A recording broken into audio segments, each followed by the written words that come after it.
Chapter 6 Visions and Ideas. The dreamers are the saviors of the world. As the visible world is sustained by the invisible, so men, through all their trials and sins and sordid vacations, are nourished by the beautiful visions of their solitary dreamers. Humanity cannot forget its dreamers. It cannot let their ideals fade and die. It lives in them. It knows them as the realities which it shall one day see and know. Composer, sculptor, painter, poet, prophet, sage, these are the makers of the afterworld, the architects of heaven. The world is beautiful because they have lived. Without them, laboring humanity would perish. He who cherishes a beautiful vision, a lofty ideal in his heart, will one day realize it. Columbus cherished a vision of another world and he discovered it. Copernicus fostered the vision of multiplicity of worlds and a wider universe, and he revealed it. Buddha beheld the vision of a spiritual world of stainless beauty and perfect peace, and he entered into it. Cherish your visions, cherish your ideals. Cherish the music that stirs in your heart, the beauty that forms in your mind, the loveliness that drapes your purest thoughts. For out of them will grow all delightful conditions, all heavenly environment. Of these, if you but remain true to them, your world will at last be built. To desire is to obtain, to aspire is to achieve.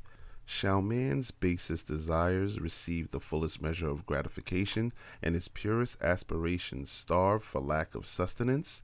Such is not the law. Such a condition can never obtain. Ask and receive. Dream lofty dreams, and as you dream, so shall you become. Your vision is the promise of what you shall one day be. Your ideal is the prophecy of what you shall at last unveil. The greatest achievement was at first for a time a dream. The oak sleeps in the acorn, the bird waits in the egg, and in the highest vision of a soul a waking angel stirs. Dreams are the seedlings of realities. Your circumstances may be uncongenial, but they shall not remain so if you only perceive an ideal and strive to reach it. You can't travel within and stand still without. Here is a youth hard pressed by poverty and labor, confined long hours in an unhealthy workshop, unschooled and lacking all the arts of refinement, but he dreams of better things. He thinks of intelligence or refinement, of grace and beauty. He conceives of, mentally builds up, an ideal condition of life. The wider liberty and a larger scope takes possession of him. Unrest urges him to action, and he uses all his spare times and means to the development of his latent powers and resources. Very soon, so altered has his mind become that the workshop can no longer hold him. It has become so out of harmony with his mindset that it falls out of his life as a garment is cast aside, and with the growth of opportunities that fit the scope of his expanding powers, he passes out of it altogether. Years later, we see this youth as a grown man.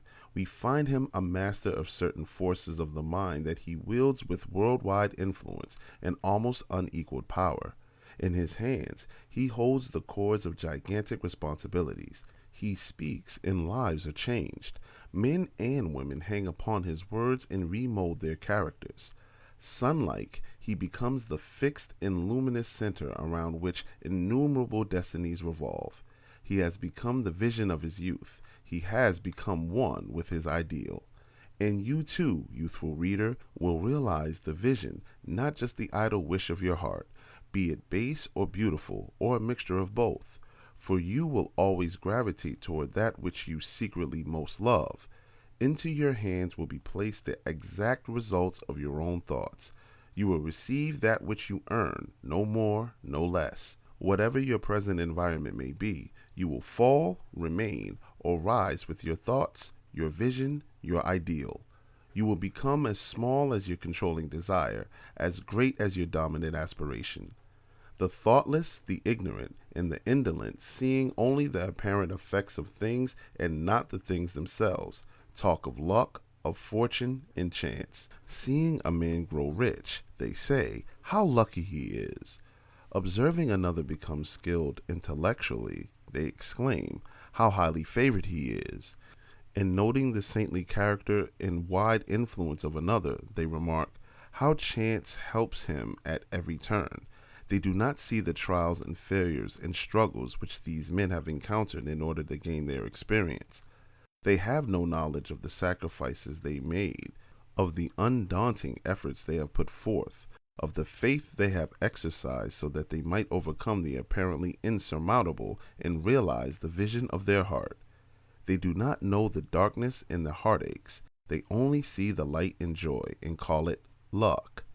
Do not see the long, arduous journey, but only behold the pleasant goal and call it good fortune. Do not understand the process, but only perceive the result and call it chance. In all human affairs, there are efforts and there are results. The strength of the effort is the measure of the result. Change is not. Gifts, powers, material, intellectual, and spiritual possessions are the fruits of effort. They are thoughts completed, objectives accomplished, visions realized. The vision that you glorify in your mind, the ideal that you enthrone in your heart, this will build your life. By this you will become.